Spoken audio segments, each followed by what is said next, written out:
Bom, então vamos por partes. Então, em primeiro lugar, vocês anunciaram esta atividade, mas tem pouca gente, certo? Por que tem pouca gente? Então, pode ser explicações, estava mal organizada, ou tem a campanha do Lula e está todo mundo na rua.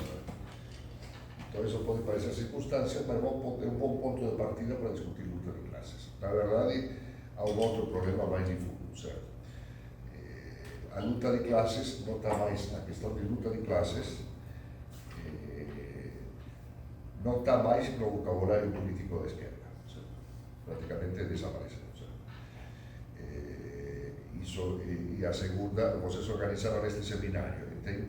E que quitaram o vocabulário político da esquerda? Luta antirracista, luta feminista e luta LGBT, etc. E como contrapostos às lutas de classes, certo? Já ouvi, já participei de seminários em que pessoas que defendiam esse ponto de vista defendiam o seguinte: olha, com a luta das mulheres, a luta LGBT, a luta antirracista, a luta de classes já passou a um segundo plano. Não, tudo bem, em alguns lugares ainda tem, certo? Mas na verdade, o que temos é uma situação em que a luta de classes já não existe mais. Existe, mas não é a luta mais importante, vamos dizer assim, certo? O mais importante são as lutas identitárias, vamos chamar de algum modo, certo? As lutas que dizem respeito à identidade étnica, sexual, de gênero, enfim. Então, quando se propõe discutir vigência da luta de classes, teoricamente eu teria que dizer se ela é vigente nessas condições, ou, se fosse um pouco mais longe, se é verdade, o que se afirma, certo, de que as lutas identitárias suprimiram a luta de classes, digamos. A suprimiram, porque quando se diz a luta de classes hoje é secundária, na verdade está suprimindo a luta de classes, está sendo suprimida, certo? Ficou como uma espécie de, vamos dizer assim, de sobra, certo? De alguns lugares mais atrasados e tudo mais, sei lá, os canavieiros de Pernambuco talvez façam alguma luta de classes, mas isso não tem importância, certo? Eles vão finalmente se acertar e o mais importante é afirmar a questão de gênero, digamos assim, de identidade das pessoas, certo? Agora, eu não vou, vamos, em primeiro lugar, é preciso clarificar o que é luta de classes, porque senão, não vou simplesmente me contrapor a esse ponto de vista, senão fica um debate de gatos e cachorros, certo? Cada um vem defender, eu sou do movimento coletivo LGBT, não sei, então defendo o meu pedaço, certo? E vem outro que é do PCTU, que diz que é luta de classes e também defende seu pedaço, certo? Então fica cada um puxando a sardinha para seu próprio negócio, certo? E isso não tem nenhum sentido porque não leva a lugar nenhum, certo? Em primeiro lugar é preciso entender do que estamos falando, certo? Então vamos partir do conceito de luta de classes, certo? Do conceito de luta de classes tal como foi formulado historicamente, certo? Para ver, e finalmente, se for necessário, vamos observar um pouco. Seria muito fácil responder aos que defendem o ponto de vista que eu acabei de expor, que os grandes movimentos femininos, antes inclusive de que existisse a palavra feminismo, o mais importante são as lutas identitárias, vamos chamar de algum modo, certo? As lutas que dizem respeito à identidade étnica, sexual, de gênero, enfim, tudo mais. Então, quando se propõe discutir vigência da luta de classes, teoricamente eu teria que dizer se ela é vigente nessas condições, ou, se fosse um pouco mais longe, se é verdade, o que se afirma, certo, de que as lutas identitárias suprimiram a luta de classes, digamos. A suprimiram, porque quando se diz a luta de classes hoje é secundária, na verdade está suprimindo a luta de classes, está sendo suprimida, certo? Ficou como uma espécie de, vamos dizer assim, de sobra, certo? De alguns lugares mais atrasados e tudo mais, sei lá, os canavieiros de Pernambuco talvez façam alguma luta de classes, mas isso não tem importância, certo? Eles vão finalmente se acertar e o mais importante é afirmar a questão de gênero, digamos assim, de identidade das pessoas, certo? Agora, eu não vou, vamos, em primeiro lugar, é preciso clarificar o que é luta de classes, porque senão non vou simplemente mi contrappor a ese punto de vista, sino fica un debate de gatos e cachorros, certo? Cada un vem defender o seu movimento colectivo LGBT, non sei, entón defendo o meu pedazo, certo? E vem outro que é o MST, que diz que é luta de clases e tamén defende o seu pedazo, certo? Entón fica cada un puxando a sardinha para o seu propio negocio, certo? E iso non ten ningún sentido porque non leva a lugar nenhum, certo? En primeiro lugar é preciso entender o que estamos falando, certo? Tomamos partido do conceito de luta de clases, certo? Do conceito de luta de clases tal como foi formulado históricamente, certo? Para ver, finalmente, se for necesario, vamos a observar un pouco. Sería muito fácil responder aos que defenden o punto de vista que eu acabei de expor, que os grandes movimentos femininos, antes inclusive de que existise a palabra feminismo non sequer existía, foron organizados por grandes organizações que eran baseadas na luta de clases, certo? Los primeros movimentos femininos, que foron movimentos sufragistas no final do século XIX nos Estados Unidos, os movimentos de defensa dos direitos das mulleres na Europa e tudo máis, que foron os primeiros lugares onde eles movilizaron millares e millares de persoas, eran organizados pelos partidos socialistas, que se autodefinían como partidos operarios, certo? E que integraban a luta pela defensa dos direitos das mulleres. Estou falando de unha época en que as mulleres prácticamente non tiñan direito a voto en ningún país do mundo, certo? Non existía. En algunos países, en primer lugar, el direito a voto ainda era bastante restrito, certo? Eso era propio dos Estados Unidos, de Europa, etc., certo? E neses países onde había direito a voto, as mulleres non tiñan ainda direito a voto, certo? Entón, a reivindicación primeira era obvia, que as mulleres tivesen direito a voto. En segundo lugar, no que di respecto aos minorías, en primeiro lugar, as minorías homosexuais, certo? O primeiro estado do mundo, o estado moderno do mundo. Non estamos falando dos estados antigos, certo? Porque alguén vai me dizer que na antiga Grecia a homosexualidade era tolerada, non estamos falando da antiga Grecia, non estamos falando da sociedade antiga, estamos falando da sociedade esta que temos aquí. Das estados actuais que existen no mundo, o primeiro que descriminalizou a homosexualidade foi a Unión Soviética, certo? Foi o primeiro estado do planeta que descriminalizou a homosexualidade. E como a descriminalizou? Como parte de un movimento de luta de clases, ou seja, de luta, tinha sido unha revolución proletaria, certo? Que tinha, digamos así, derrubado non somente o poder czarista, aliás, non derrubou, a Revolución Rusa non derrubou o poder czarista, porque o poder czarista já non existía, tinha sido derrubado 9 meses antes, certo? Derrubou un goberno que non era czarista, non era absolutista, certo? Era un goberno provisorio que había convocado unha asamblea constituinte e tudo máis, certo? O sea, non derrubou, a Revolución Rusa non derrubou Bolsonaro, a Revolución Rusa derrubou Lula, para decirlo de maneira, para usar un termo máis, non derrubou un autocrata czarista, fascista, pois se vaya, certo? Derrubou un goberno democrático, certo? Mais que, bom, non vou entrar na... E le oposo o poder soviético, e ese poder soviético, entre moitas outras, descriminalizou o aborto e descriminalizou a homosexualidade, certo?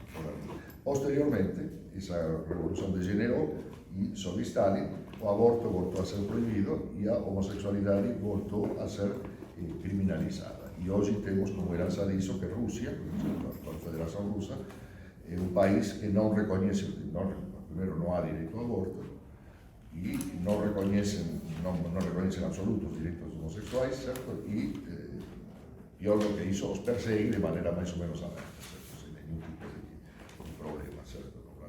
A Rusia, o propio mandante do Poder Executivo declaran abertamente que non existen direitos especiais para os homosexuais, que a homosexualidade non é permitida na Rusia. Bom, mas resta a idea, certo? Que descriminalizou o aborto, unha grande reivindicación das mulleres, e descriminalizou a homosexualidade por primeira vez como Estado, foi un Estado que foi un produto da luta de clases. Então, por que contrapor eses direitos, se finalmente eles históricamente comenzaron a ser realizados como produto da luta de clases? Mas iso é unha explicación que, en geral, aos representantes dese movimento nos satisfaz, porque diz, nos está falando de historia, certo? Está falando de coisa de un século e pouco atrás, certo? Agora, hoxe, o concreto é isto, certo? Nós temos aquí unha esquerda, máis ou menos, que defende, sí, de fato, etc. Mas o principal, mas esa esquerda non defende máis unha revolución proletaria. Por exemplo, nós temos unha esquerda aquí no Brasil que vai se enfrentar con Bolsonaro, certo? PT, PSOE, todo o mundo vai está todo con Lula, digamos así, y no defienden en absoluto ninguna revolución proletaria, ningún modelo remotamente parecido con la revolución rusa. ¿Sabes?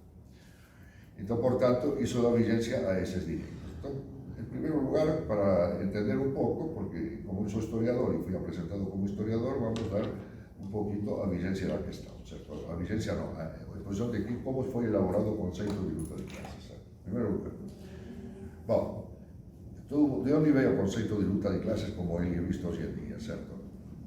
Vocês lembram o Manifesto Comunista? Tem o primeiro parágrafo da apresentação que diz un fantasma percorre Europa, o fantasma do comunismo, aí explica, ponto, parágrafo, certo? E aí começa o capítulo onde começa realmente o Manifesto Comunista, depois dessa breve apresentação, certo?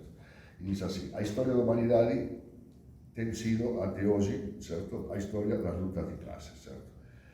Na seguinte edição do Manifesto Comunista, Marx, que era a pessoa principal do Tratado do Aborto, Engels fez uma nota de rodapé. Pois a história da humanidade, das sociedades, a humanidade e a história da luta de clases, pois uma nota de rodapé, pois a história das sociedades letradas, certo? Como dizendo, a história das sociedades onde havia um mínimo de organização, etc. Bom, hoje pode-se dizer, bom, parece hoje todo mundo cita e então parece como que se Marx tivesse inventado o conceito de luta de classes. Aí, em primeiro lugar, ele não está dizendo eu acabo de inventar o conceito de luta de classes, porque em nenhum momento disse isso, porque obviamente Marx não inventou o conceito de luta de classes, não inventou em absoluto. Ele já existia. Ele simplesmente o estendeu para o conjunto da história humana, certo? Na medida em que existisse um Estado, certo? Ou seja, naquelas sociedades onde havia um Estado, certo? Nessas sociedades já existia a luta de classes e até o presente não era senão uma história da luta de classes. Primeiro isso. Segundo,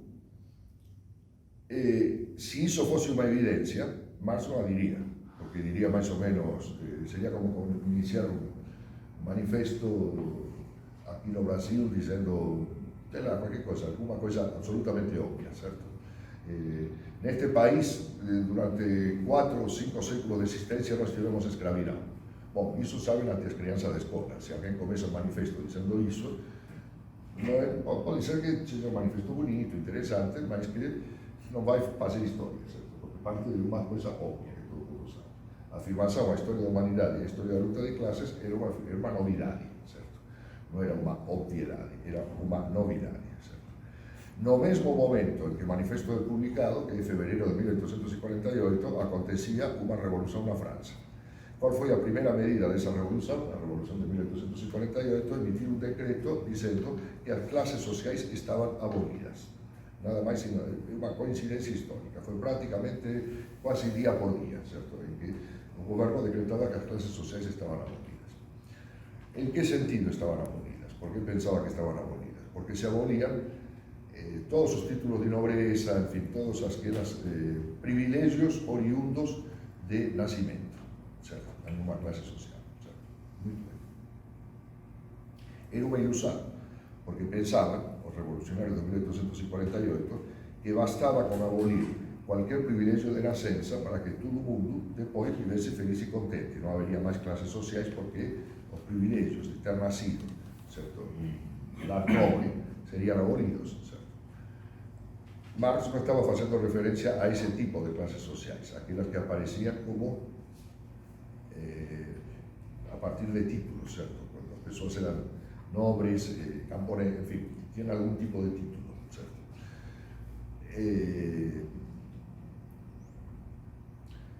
Inclusive na época, por exemplo, se fazia, já meados do século XIX, certo? Quando você tirava uma carteira de identidade, não havia carteira de identidade, não interessa. Quando você era submetido a algum julgamento, certo? E você era interrogado, primeiro tinha que declinar sua identidade. Então falava, algum documento tinha que aprovasse, uma ata de nascimento, tudo tinha, era da igreja que registrava o nascimento, então tinha um papel da igreja, não dizendo aqui foi, nasceu e foi batizado tal pessoa, certo? Nessa época, uma pessoa era levada a julgamento e tinha que declarar nome, sobrenome, data de nascimento, se soubesse, a maioria não sabia qual era a data de nascimento, não tinha uma vaga ideia, certo? Qual fosse a data de nascimento, E a primeira cosa que tinha que declarar depois de nome, sobrenome e data de nascimento era profissão. Ou seja, inclusive nas primeiras carteiras de identidade, os antepassados de vocês, certo, aqui devem ter sido europeus que chegaram, a maioria que chegaram aqui no Brasil, certo? Eles tiveram uma carteira de identidade, um papel de identificação, em que eram postos nome, sobrenome, local de nascimento, data de nascimento e profissão, agricultor, sei lá, qualquer coisa, certo? Ferreiro, que tivesse como profissão, certo? E quando era homem de negócios, era homem de negócios, comerciante ou qualquer coisa desse tipo, certo? Industrial, comerciante, qualquer coisa desse tipo. Então, de algum modo, essas velhas carteiras de identidade ainda aparecia um índice de que classe social você pertencia, porque as classes sociais eram determinadas pela profissão, eram determinadas pelo tipo de atividade que você realizasse, certo? Marx não estava se referindo a esse tipo de classes sociais, estava se referindo às classes sociais determinadas pela sua relação com os meios de produção em geral, certo? Ou seja, existiam os proprietários de meios de produção e as pessoas despossuídas de meios de produção, certo? E existiam, e por proprietários de meios de produção, ele não entendia apenas os grandes proprietários, de fato, porque havia a maioria da população era proprietária de meios de produção, em particular na França. Por quê? Porque a maioria da população estava composta de camponeses, e os camponeses tinham um meio de produção, que era uma pequena parcela de terra. Eram pobríssimos, muitas vezes, mas algo possuíam, certo? Portanto, não eram pessoas, não eram proletários, no sentido do termo, certo? O primeiro que declarou profissão proletário foi um revolucionário de 1848, que se chamava Louis Auguste Blanqui. Louis Auguste Blanqui foi levado a julgamento, aliás foi levado a julgamento um monte de vezes, porque passou a maior parte da vida dele na prisão, certo? E quando lhe perguntavam profissão, ele respondia proletário. O juiz lhe devolvia dizendo, isso não é uma profissão, certo? Aliás, ele era advogado, certo? Por sinal, certo? Inclusive ele mentia, certo? Porque ele tinha um diploma de advogado. Mas como ele estava, era um revolucionário, declarava que era proletário. Então o juiz lhe falava, não, isso não é profissão. E ele respondia, foi ele que popularizou o termo proletário. Quando Marx escreve Proletários do Mundo Unidos, na verdade ele está copiando aqui, não está copiando. Ele era muito mais conhecido que Marx, certo? Marx era um desconhecido na época, praticamente, e nunca, em época de vida dele, ele foi tão conhecido quanto foi conhecido Blanqui. Hoje o Blanqui está praticamente esquecido, e Marx todo mundo sabe quem é, certo? Tem uma vaga ideia de quem é, certo? E ele respondia proletário e dizia, proletário é a profissão de 9 milhões de franceses que não tem nada, não tem campos, não tem instrumentos de trabalho, não tem absolutamente nada, certo? E ele dava uma definição bastante correta do que era proletário. Ele dizia, proletário é todo aquele que não tem nada, certo? Não tem meios de produção, ou seja, não tem, o único que lhe sobrou é sua força de trabalho, como vai definir Marx, certo? Ou seja, aquele que é obrigado a vender sua força de trabalho no mercado em troca de um salário, de um pagamento de qualquer tipo, não um salário com INSS e desconto do máximo, pensamos hoje, isso, qualquer forma de salário que existisse, certo? Para poder sobreviver, certo? Pronto. A origem do termo proletário vem do latim, prole, aquele que o único que tinha era a única, mas era no sentido despectivo, proletário, prole eram filhos, certo? Como é hoje, né? A sua prole, são 3 filhos, 4 filhos, etc. Então, proletário é aquele que só tem sua prole, ou que só serve para produzir filhos, em uma palavra. Ou seja, não produz nada. O que aquele produz? Aquele produz cereais, aquele outro produz carne, aquele outro guerreiro, aquele outro qualquer coisa, certo? E aquele outro, a única coisa que faz é ter filhos. Então, portanto, um proletário, certo? E nesse sentido despectivo, que foi concebida na sociedade romana, certo? E passou à sociedade moderna, carregado de um novo significado, certo? Porque evidentemente muitos proletários não têm filhos, então, portanto, não caberia. O proletário mudou de conteúdo, certo? Mas a origem do termo era essa, aquele que não tinha nada. O que é em comum entre o proletário romano e o proletário moderno é que não tem nada, certo? Que não tem nada. Ao se referir Marx às classes sociais dessa maneira e dizer que a história da luta de classes tinha percorrido toda a história da humanidade, era uma afirmação nova e ousada. Mas em que sentido era nova? Era nova no sentido moderno. No sentido antigo não era nova. Aqui pode dizer, claro, até Marx ninguém tinha falado em luta de classes. Bom, em primeiro lugar, muito pouco tempo antes de Marx escrever o Manifesto Comunista, já havia pessoas que falavam em luta de classes. Um era Blanqui. Então, portanto, ele não cunhou o termo, certo? Mas não falava como Marx, certo? Ou seja, no sentido de que era uma constante da história da sociedade e era o motor dinâmico da história da sociedade, não nesse sentido.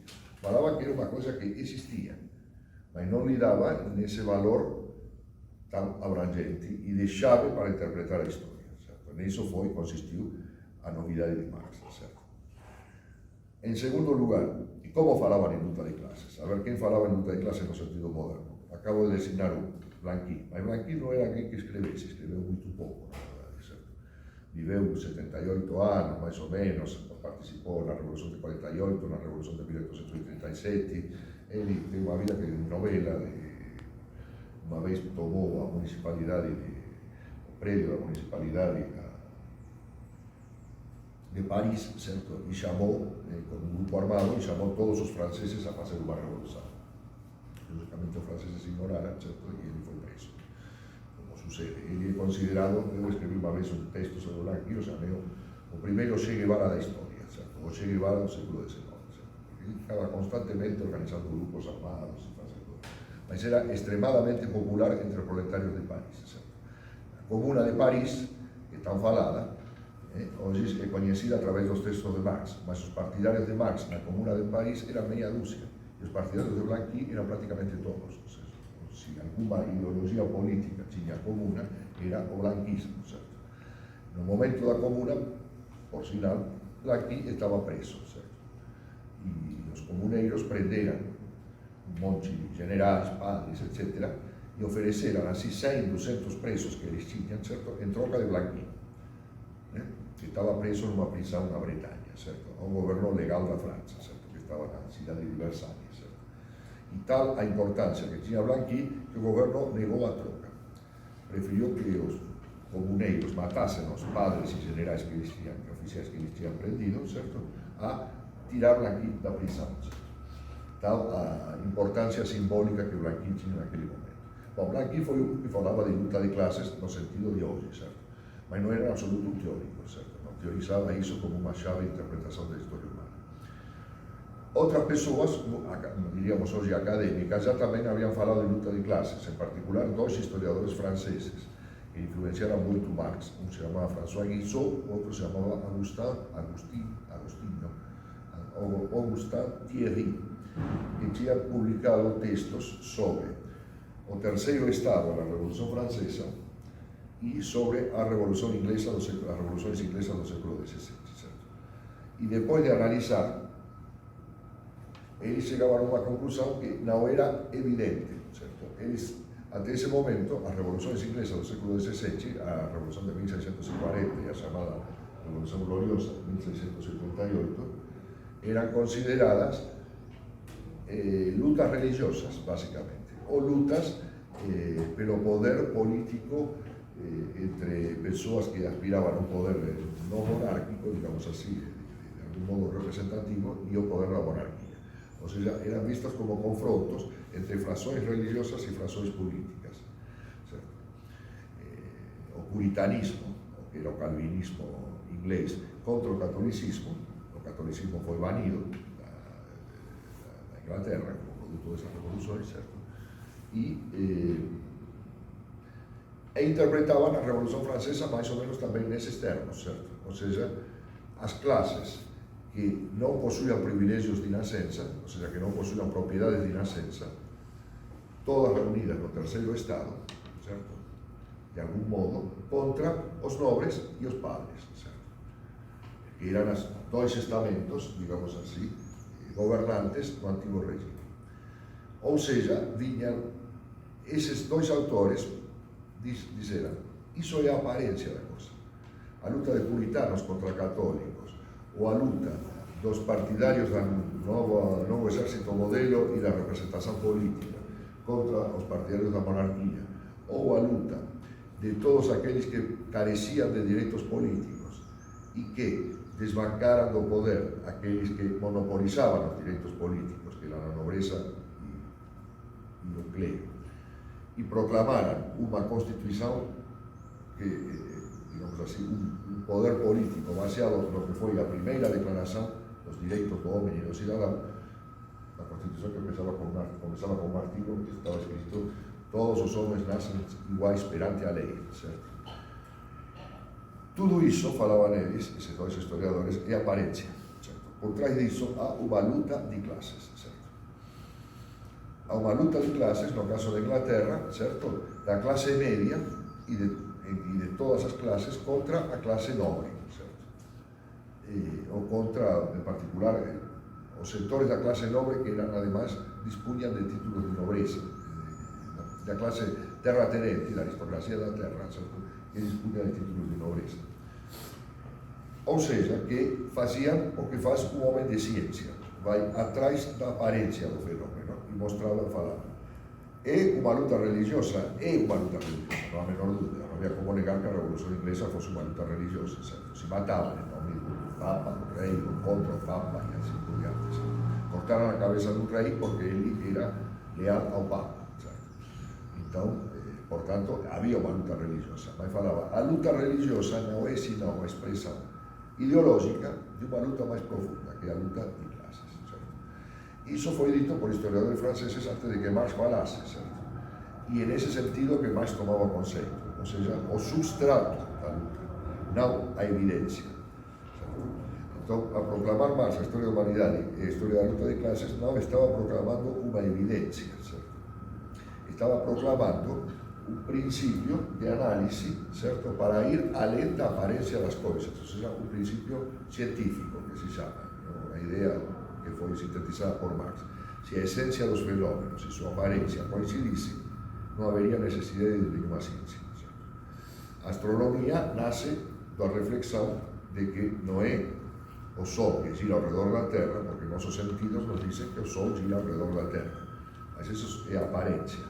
Na verdade, é a Terra que gira ao redor do Sol, certo? Como se chega a essa conclusão? Através da reflexão científica, e prova, certo, que é o contrário do que acontece, e que não é o único planeta que gira ao redor da Terra, e por aí vai, certo? Coisa que os antigos gregos já sabiam, que antes os antigos gregos, os babilônios e os sumérios, e muitos outros já sabiam, certo? Mas já sabiam porque neles havia ciência, ou seja, havia a capacidade de pensar para além da evidência do fenômeno, certo? Então, a luta de classes era a mesma coisa, para além da evidência, certo? A luta de classes é o substrato real, não é uma evidência imediata da história. Então, o que Marx fez foi tirar essa ideia do campo limitado em que esses autores apunham, certo? Porque esses autores, os historiadores franceses que acabei de mencionar, certo? E outros historiadores que havia por aí, certo? Vico, entre os italianos e tudo mais, davam a esse conceito não uma abrangência, não transformavam num princípio heurístico, certo? Transformavam simplesmente numa constatação. Neste período, o que aconteceu foi uma luta de classes. E não falavam que a luta de classes percorria toda a história da sociedade. Falavam simplesmente que neste período, por ocasião desta revolução, por ocasião da guerra entre, sei lá, entre os camponeses na Alemanha, certo? O primeiro trabalho em que o princípio da luta de classes foi não apenas enunciado, mas posto a jogar na prática por Marx e Engels, foi exatamente a guerra dos camponeses na Alemanha. A guerra dos camponeses na Alemanha tinha acontecido por volta de 1525, certo? Na Alemanha. Engels escreveu um famoso trabalho chamado A Guerra dos Camponeses na Alemanha, certo? Foi em 1850, apenas 2 anos depois do Manifesto Comunista, que o Manifesto Comunista proclamasse essa ideia. A Guerra dos Camponeses na Alemanha, até esse momento, como era vista a Guerra dos Camponeses, certo? Em geral, era vista como uma luta religiosa, ou seja, como parte da luta do protestantismo contra a religião de Roma, certo? Então, Lutero, primeiro, no início do século XVI, tinha proclamado, através de 99 teses, que a Igreja de Roma era uma igreja corrupta, hipócrita, que não levava à prática tudo aquilo que proclamava, que eram todos um bando de corruptos, a começar pelo próprio Papa e tudo mais, se proclamava uma religião verdadeira, na qual, que é a princípio das atuais igrejas evangélicas, certo? Na qual havia uma relação direta de cada um com Deus, certo? Que não precisava de santos, nem papas, nem Virgem Maria, nem diabos, certo? precisaba apenas uma relação direta de cada crente com Deus. Logicamente que também há pastores. Lutero foi o primeiro pastor dessa, certo? O Edir Macedo o último, certo? Mas o Edir Macedo é mais herdeiro de Calvino do que de Lutero. Porque Calvino proclamou o que seria a essência das atuais igrejas evangélicas, que é a ideia de enriquecimento, certo? O enriquecimento é un don de Deus. A teologia do suceso tem por primeiro non totalmente diferente. Calvino tiña unha coisa na cabeza que Macedo non ten nada, certo? Calvino radicalizou os principios de Lutero como conceito de predestinación, certo? Algumas persoas están predestinadas. O que fez Edir Macedo foi estender, son todos predestinados, certo? Que quise facer dinheiro, que veña, poña o discípulo e nós me ensinamos como facer dinheiro, certo? Então tudo iso ten moito a ver, porque non son cousas como vocês ven que desapareceron na historia. Eu acho que Edir Macedo nem sabe quen era Calvino, mas non ten importancia. Nós temos unha universidade que se chama Mackenzie, que está baseada nos principios calvinistas, certo? E a igreja presbiteriana, certo? Que está baseada nos principios calvinistas. Bom, era tan forte a presenza de Lutero e de Calvino nesa revolución protestante, nesa reforma protestante, que as versões máis radicalizadas da reforma protestante foran vistas como unha especie de capítulo secundario ou de nota de rodapé, que foi a guerra encabezada por Thomas Müntzer, que apegou os principios de Lutero e os transformou en principios igualitarios. Ou seja, debía haber non somente não a corrupção, unha comunidade cristã absolutamente limpa e honesta, onde todos colaborasen con todos, como era o principio ensinado por Cristo, sabe? Mas para iso non debería existir propiedade privada, porque na medida en que existisse propiedade privada, se crearía o interese en defender a propiedade. E ao se crear o interese en defender a propiedade, se criaba a base da destruição da comunidade dos crentes, certo? E como iso bateu con reivindicações que nese momento os camponeses levantaban de maneira organizada, mellor, desorganizada, mas moitas veces de modo, hoxe diríamos, selvage, certo?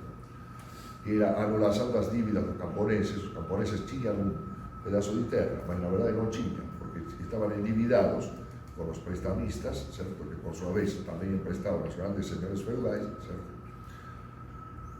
Estaban endividados con eles por un valor superior ao da propia terra que eles posuían. Entón, na verdade, non posuían nada, certo? Então, eles lutaban. Uma reivindicação básica era a anulação das dívidas. E Thomas Müntzer, um padre luterano, lhes mostrou que isso estava na Bíblia, certo? Se chamava o ano do jubileu, certo? Agora existe até hoje o jubileu. No jubileu, as dívidas eram perdoadas, certo? E além do mais, o Pai Nosso, que cristão aqui deve ter aprendido o Pai Nosso quando era criança, perdoa nossas dívidas assim como nós perdonamos aqueles que nos devem, certo? Perdoa nossas dívidas, assim como nós perdoamos aqueles que nos devem, certo? Então estava no Pai Nosso, estava na Bíblia. Então falou Müntzer, isto não é anticristão, isto na verdade é a coisa mais cristã que existe, certo? Há essas dívidas que esmagam os camponeses, certo? Que trabalham o dia inteiro, certo? Vendem a sua colheita e não lhes sobra nada, porque tem que pagar as dívidas, certo? E não tem do que se alimentar, a pensar que produzem todo o alimento que se consome, certo? Isto deve ser posto em prática, certo? Essas dívidas devem ser anuladas. Assim como a injusta distribuição das terras. Havia uma nobreza que era proprietária de grandes propriedades, enquanto os pequenos camponeses só tinham pequenas propriedades nas terras menos favorecidas. Então, elaboraban, na verdade, começaram pedindo a anulação das dívidas, depois a divisão dos grandes dominios, certo? Dos grandes dominios da nobreza, e finalmente Müntzer lhes deu uma ideologia religiosa, dizendo tudo isto é cristão, não estão pedindo nada que esteja contra os princípios da organização social. Na verdade, é a base da organização social porque eles estão reivindicando. Ele organizou esses camponeses num exército, esse exército se enfrentou ao exército da nobreza, muito bem pago, e perdeu a guerra. Perdeu a guerra e Müntzer foi morto, foi decapitado. Certo? Até esse momento, esse episódio e outros episódios da guerra, de toda a reforma protestante, eram vistos como lutas religiosas. O primeiro en escrever un libro en que, lógicamente, era o mellor, os historiadores da época dicen, estos son lutas religiosas, Além do mais, havia um certo conteúdo econômico nelas. Mas era como se o objetivo fundamental fosse religioso e o objetivo econômico fosse uma consequência secundária. O que fez Engels foi dizer, não, é o contrário. É o conteúdo econômico das reivindicações dos camponeses o que motoriza, o motor dessa guerra. Agora, como na época não havia outra ideologia que não fosse a religiosa, certo? Ela se expressou de modo natural, de modo religioso, mas no fundo o que havia era uma luta de classes. E o primeiro livro que analiza as guerras camponesas alemãs, ou melhor, todo o processo da reforma protestante, como um processo de guerras camponesas, certo? Como um processo de luta de classes dos camponeses despossuídos contra a grande aristocracia da terra, foi o livro de Engels, certo? Mas era ir contra a evidência. Até esse momento, as guerras camponesas eram consideradas como episodios de uma luta religiosa.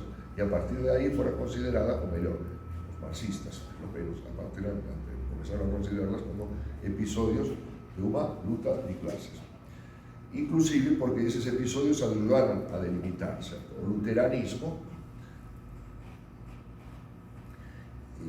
quando viu o que Lutero, em pessoa, quando viu o que Münzer estava fazendo com suas reivindicações, invocando os textos do próprio Lutero, falou, eu não falei isso, e desautorizou Thomas Münzer, certo? As dívidas têm que ser pagas, certo? E tudo mais. Aí veio outro autor, este era francês, Lutero era alemão, era francês, mas morou na Suíça, certo? Acabou vivendo na Suíça, que tinha estudado na Universidade de Paris, era um padre também, que radicalizou Lutero e falou que se chamava Calvino, certo? Calvino, Jean Calvin, certo, de nome verdadeiro, estava à esquerda de Lutero, porque ele admitia que as reivindicações, não as de Thomas Münzer, que lhe pareciam muito radicalizadas, mas que tinham um fundo correto, ou seja, a carreira tem que partir de zero, certo? Porque senão era injusta. Né? E depois é cada um por si e Deus contra todos, certo? E ele foi proclamado padre de Genebra, certo? E implantou o primeiro governo evangélico da história, que foi o governo de Genebra, da segunda metade do século XVI, certo? Governado por Jean Calvin, certo?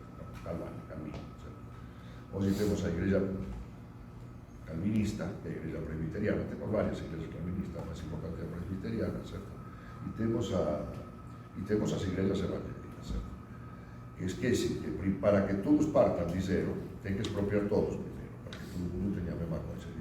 Eles retêm de Calvino o principal, de cada um por si, Deus contra todos, certo? Ou melhor, eles dizem de cada um por si e Deus a favor de todos, certo? E como saber o que serve a Deus, como fazer? Bueno, vem aqui, põe o seu dízimo, eu viro rico, certo? E eu te dou a dica de como você montar-se Uber ou qualquer outra coisinha aí, sem encher de teologia do sucesso. Então, por imbecis que sejam essas ideias que se defendem hoje em dia, elas batem com a realidade, senão não haveria tanto evangélico neste país. Aqui se declara que 40% da população do Brasil é atualmente evangélica, e teriam o sucesso e a influência política que eles têm. Mas voltemos à luta de classes. Então, Engels e Marx o que fizeram foi tirar o conceito de luta de classes do âmbito restrito, onde tinham posto historiadores anteriores a eles, e mostrar que ele era um conceito que perpassava toda a história da sociedade. E perpassava toda a história da sociedade, e Engels não escreveu esse livro por um acaso, porque ele era alemão e falou, vou me divertir escrevendo um livro sobre a Alemanha.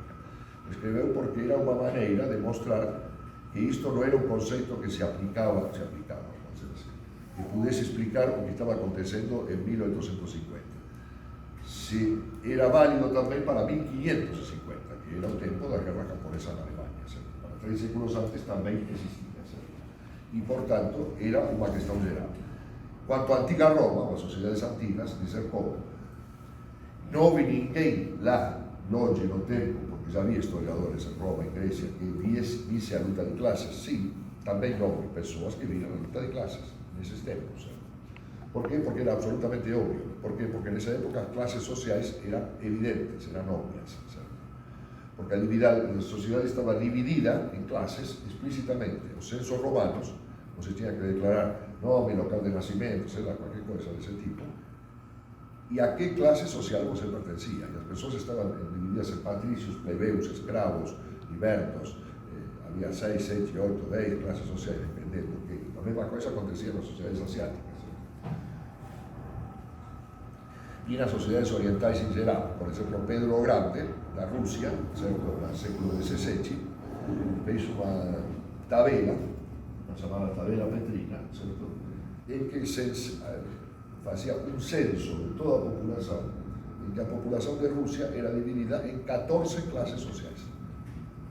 Vos tenía que se encaixar con una de ellas. En el momento en que vos tenía que responder IBGE da época que no existía, porque cuando era o IBGE ruso do século XVI, sempre você tinha que dizer como você chamava, quando tinha nascido, etc. E que você possuía, e para lá quantos filhos tinha, e declarar em qual das 14 classes da tabela elaborada pelos Corpi e Pedro Grande você se encaixava, certo? Ele queria saber que diabo de país ele estava governando, certo? Então, ele queria saber quantos havia dentro de cada classe social.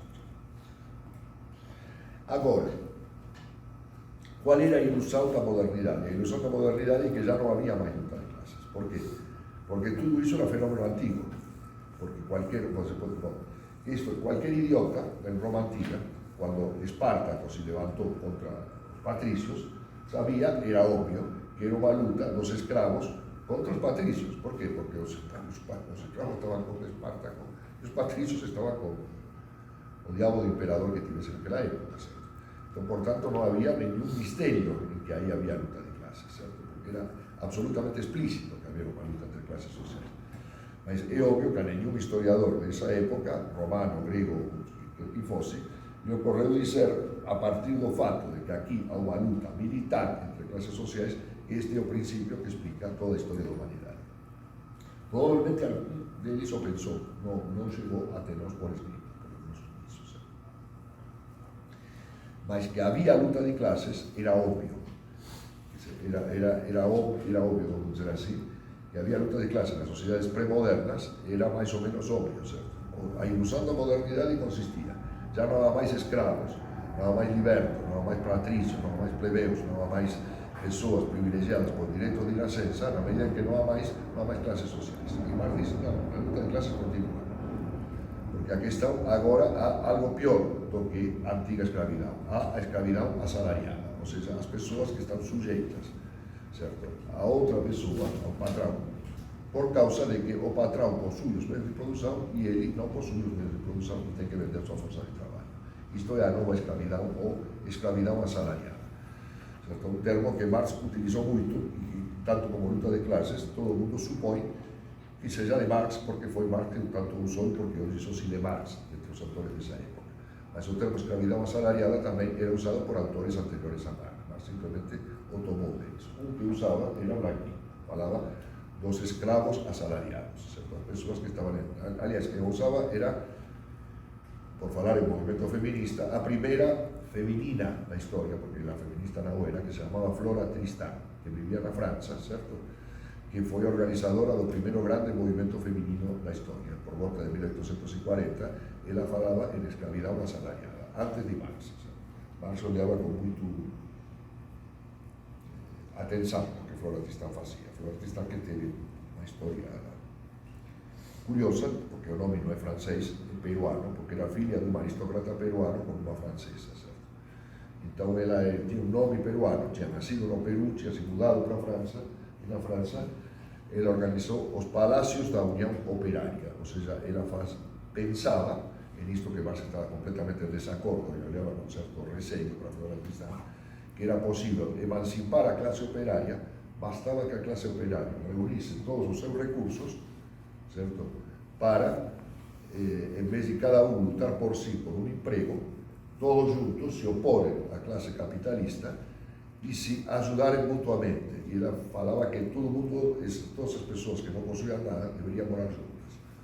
E chamou a isso de palácios da classe operária. Um pouco que a república. Hoje tem muita gente que pensa de mesma maneira, só que em pequena escala, certo? Então fazem uma república, certo? Aí vamos morar todos juntos aqui, certo? E se formos cada um por si, nós andamos por aí procurando um local de moradia e tudo mais, vamos um emprego para sobreviver, vamos pegar qualquer emprego e vamos morar muito mal, certo? Uma pensão e tudo mais. Se ficarmos todos juntos, talvez podemos tiveram tempo sem nenhum emprego, vamos nos ajudar, de comer para o outro, e assim por diante. E ela pensava que a educação era a saída e que isto ia dar um papel preponderante às mulheres, certo? Nessas organizações, nesses palácios da União Operária, certo? E foi a primeira grande organizadora, e ele tem os primeiros, estou falando de 1840, cuidado, uma década antes do Manifesto Comunista, certo? Probablemente os primeiros textos feministas da historia sejam de Flora Tristán, certo? Porque ela proclamava a necessidade de emancipação, porque nestes palácios da União Operária os homens e as mulheres tenían exactamente os mesmos direitos, certo? Porque non había nenhuma diferença de nacimento, de capacidade entre homens e mulheres. Se máis homens sabían ler do que mulheres, era porque as mulheres eran condenadas pela igreja e pelos preconceitos da época a non aprenderen a ler, certo? Porque só servía para cozinhar e para facer fillo. Para cozinhar e para facer fillo, você non precisa saber ler, elas non recibían ningún tipo de educação, certo? Enquanto os homens se a recibían. Bom, então, com isto eu quero ir chegando ao fim. Certo? Nesse sentido, em que Marx o proclamou como princípio, primeiro, histórico de análise histórica, em segundo lugar, como princípio de análise da realidade contemporânea. Existe a vigência, o conceito da luta de classes, é vigente. Evidentemente que ele não somente é vigente, sino que ele elevado até as últimas consequências na sociedade atual. Certo? Que é a sociedade atual? Bueno, falamos da sociedade do mundo. Que é o mundo? O mundo atualmente são 100 bilhões de pessoas. Certo? Quantos são os assalariados? Acuérdense, cuidado, con asalariados non imaginen un oleriti. Certo? Oleriti é parte dos asalariados. Certo?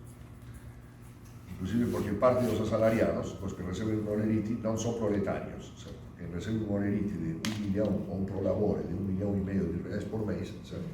Embora fantasie iso como salario, ele non é un proletario en absoluto, ele é un propietario, ele é un burgués, vamos dizer así. Mas quantos son asalariados, no sentido amplo do termo? De 7 milhões de pessoas, aproximadamente 2 milhões son asalariados, incluídos menores de idade, etc. Que total é este e que percentual é? É o maior total e o maior percentual de toda a historia da humanidade.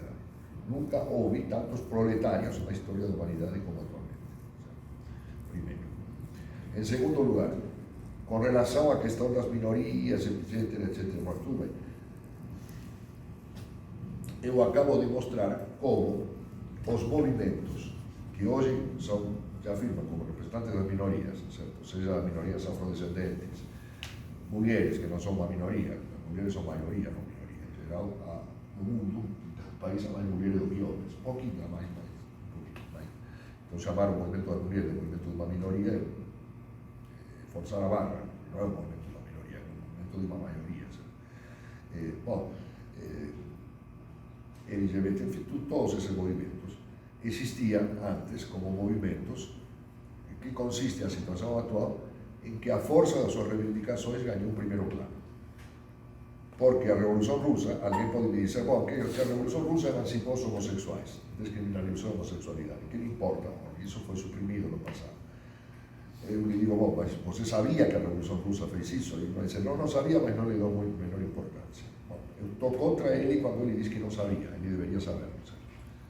Mas estou a favor dele quando ele diz, veja, que isso foi feito em 1918, carga d'água tem a ver comigo, estamos 104 anos depois, que significa isso? É verdade que na época, certo, uma coisa é descriminalizar a homossexualidade e outra coisa, certo, é que o movimento em defesa dessa identidade sexual se expressasse abertamente. Na verdade, ele não se expressava, era ainda um movimento marginalizado, certo? Inclusive quando se proclamou sua emancipação, certo? Quando se proclamou sua emancipação, por exemplo, 12 anos antes da Revolução Russa, em 1905, um grande poeta inglês, bem conhecido, poeta, dramaturgo, tudo mais, chamado Oscar Wilde. Oscar Wilde foi condenado pela justiça inglesa, que supostamente era o mais avançado do mundo, porque era o país mais democrático do mundo, que, tipo, o país mais democrático na verdade era os Estados Unidos, onde já não havia monarquia, na Inglaterra ainda havia monarquia, mas digamos que era o inventor da democracia, certo? Já conhecían prácticamente un milenio de democracia, condenou Oscar Wilde a prisão. E o Porco me condenou por atividade homossexual. Ponto. Acabou. Nenhuma outra. Ele não tinha roubado, não tinha matado, não tinha agredido, não tinha feito nada. Só que ele tinha tido um caso com uma pessoa, um filho da nobreza, certo? Que era o filho do Marquês de Queensbury, que foi o inventor do boxing. Logicamente era um machão, certo? E o filho dele era gay, né? E teve um caso com Oscar Wilde, certo? E Wilde foi, bom, o filho, como era um nobre, não foi condenado a nada, foi afastado dessas más companhias, certo? E Oscar Wilde, como não era nobre, a pesar de que era super conhecido e admirado, foi julgado, condenado e posto na prisão. 12 anos depois, e na época ninguém protestou. Falou, ele de fato teve relações sexuais com uma pessoa do mesmo sexo, então fazer o quê? Inclusive os socialistas, a maioria falaram fazer o quê? O primeiro artigo em defesa de Oscar Wilde, certo?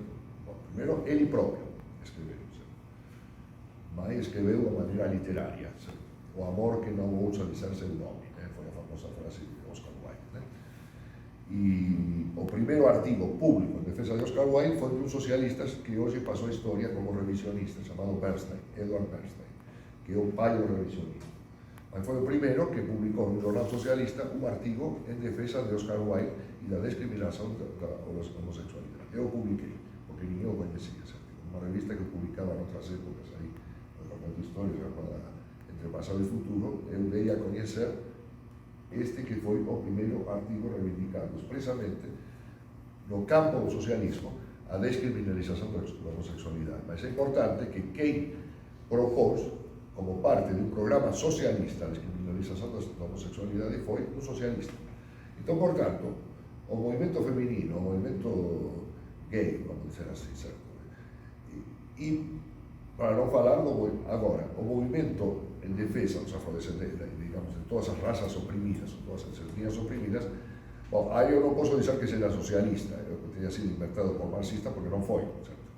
Havia muitos antes do que, desde o padre Bartolomé de las Casas, que proclamou que todos eram filhos de Deus no século XVI, certo? Mas o socialismo o encampou, certo? O encampou ou não o encampou, dependendo, certo? Montesquieu afirmava que os negros africanos, porque se devia escravizar Montesquieu, certo? Que escreveu o Espírito das Leis, que hoje é considerado o pai do iluminismo, mas ele afirmava que os negros não eram seres humanos, pronto, acabou, certo? Ou seja, o Hegel, que foi metodologicamente o antepassado de Marx, afirmava que os africanos e os indígenas americanos eram humanos, mas eram humanos relegados numa perpétua condição de infância, ou seja, que não tinham atingido a idade adulta. Certo? Portanto, eram incapazes de assimilar grandes ideias porque eram como crianças de 6 anos de idade. Ou seja, entre um que negava a humanidade e outro que afirmava que eram crianças eternas, o socialismo fez uma ruptura, porque rompeu com esses preceitos iluministas e declarou que todos eram humanos. E, logicamente, com igualdade de direitos e tudo mais. Então, portanto, não foram os primeiros em defender os movimentos antirracistas, porque movimentos antirracistas havia muitos antes dos primeiros socialistas, certo?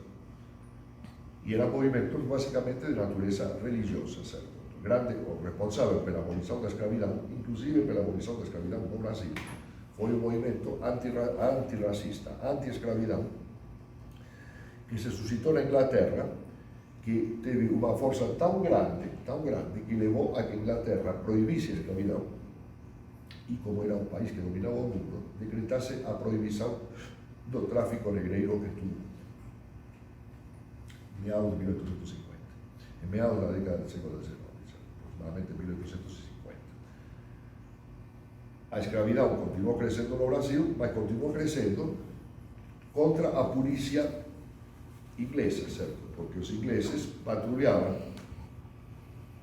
com navios as costas de Angola, que era de onde vinham a maioria dos escravos que vinham no Brasil, certo? E prendiam quando vinham no barco negreiro. Mas eram tantos que muitos fugiam e chegavam no Brasil. A escravidão continua existindo na segunda metade do século XIX. Mas navio negreiro português que era preso, português ou qualquer coisa, geral era sem bandeira, porque os traficantes eram de qualquer nacionalidade, certo? Não eram especificamente portugueses. portugueses, os ingleses prendiam, libertavam os escravos, os devolviam, certo? Por isso o escravo aumentou de preço na segunda metade do século XIX, era bem mais caro, porque tinha que pagar todo o gasto, né, que era de trazê-lo da África para o Brasil. Então, portanto, contrapor, isso obviamente não tem nenhum sentido, e o que há é uma polarização política de diverso tipo, na qual, certo, uma esquerda que renunciou à luta de classes passou a reivindicar a luta de identidades, certo? E agora virou uma polêmica política na qual eu não vou entrar, certo? Porque foi uma maneira simplesmente de retirar a luta de classes do programa, certo? Retirar dizendo, não, a luta de classes neste momento é secundária, etc. E tal, mas é um processo ideológico que expressa uma realidade política e social, que é a cooptação dessa esquerda pela sociedade existente, facilitada pelo fim da União Soviética, a transformação capitalista da China, e enfim, facilitada por toda uma série de processos que vivemos nas últimas décadas. Bom, é isso, certo? Então eu defendo a vigência da luta de classes. Tudo bem. Defender a vigência da luta de classes pode ser um dogma como qualquer outro, certo? Porque se defender a vigência da luta de classes é dizer os negros que se danem, os gays que se danem, as mulheres que se danem, o que importa é a luta de classes, eu não defendo a luta de classes, certo? Porque não estou dizendo nada disso, certo? A defesa da luta de classes pode até ser um princípio totalmente reacionário, dependendo de que contexto você o coloca, certo? Mas, como qualquer outro, certo? Absolutamente qualquer outro. Se se defende a luta de classes, por exemplo, ou se defende a luta das minorias, como me aconteceu uma vez, certo?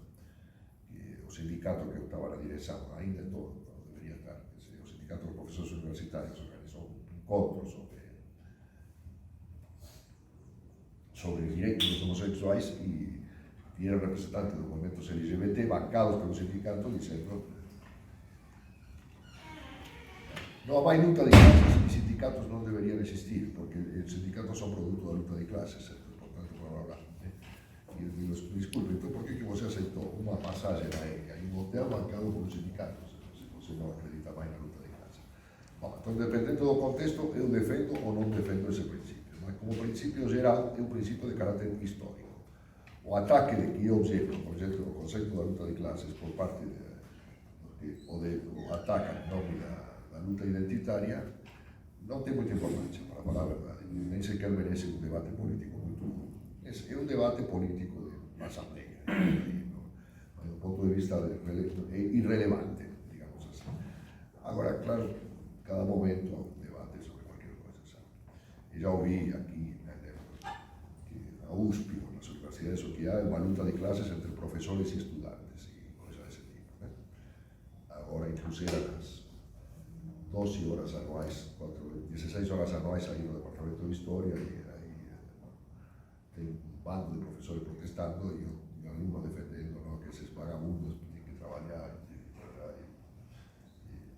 Bom, então qualquer coisa. Por quê? Porque a luta de classes, ou seja, a luta de classes é um princípio absolutamente vigente, por um lado, e por outro lado, como qualquer princípio, pode ser usado para justificar qualquer idiotice.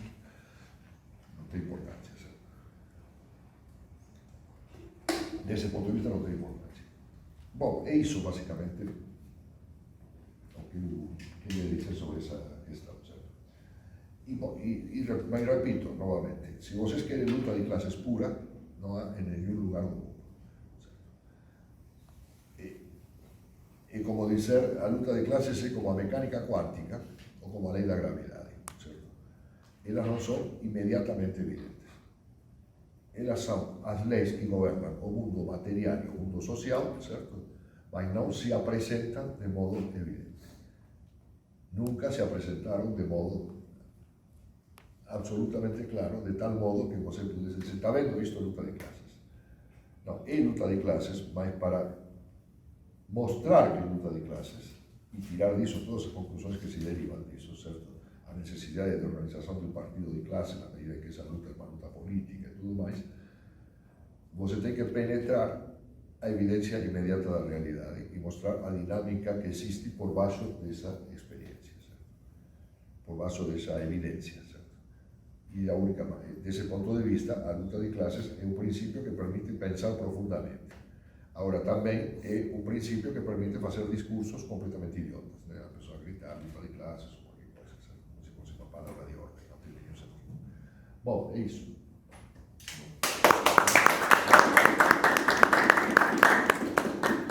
Bom, obrigado. Osvaldo, só uma pergunta, a gravação da sua, podemos só assim? Beleza. Bom, a princípio ele teria que ser a 1, então a gente tem mais ou menos aí uns 30 e poucos minutos de... Quanto eu falei? Quase uma hora, 55 minutos. Eu queria falar mesmo. Mas foi ótimo, estava dentro do planejado. Enfim, então aberto aí para perguntas, intervenções. E aí, você prefere fazer uma por uma ou a gente pode pegar algumas e aí... Vai várias, eu respondo e vou embora. Porque... Beleza, então um bloco aí, quem quiser fazer perguntas, quem gostaria. Alguém? Eu tenho algumas, mas não quero pode ser. começar. Eu posso responder, faça perguntas e eu respondo. Assim fica mais mínimo. E aí, gente? Ninguém? Vou fazer uma então, vamos ver. Osvaldo, primeiro obrigado pela exposição, foi excelente, assim, muito boa mesmo.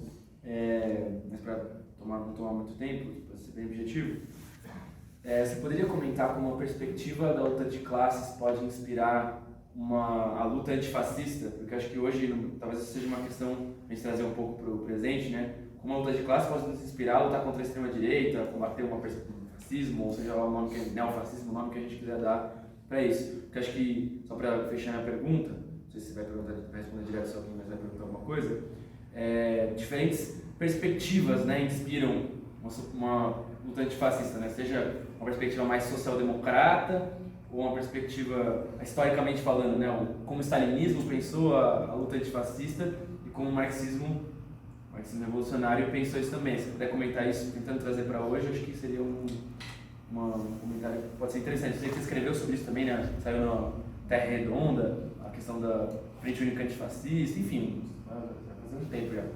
Mas enfim, então uma questão que eu levantaria seria essa, assim, comentar livremente. Alguém quer?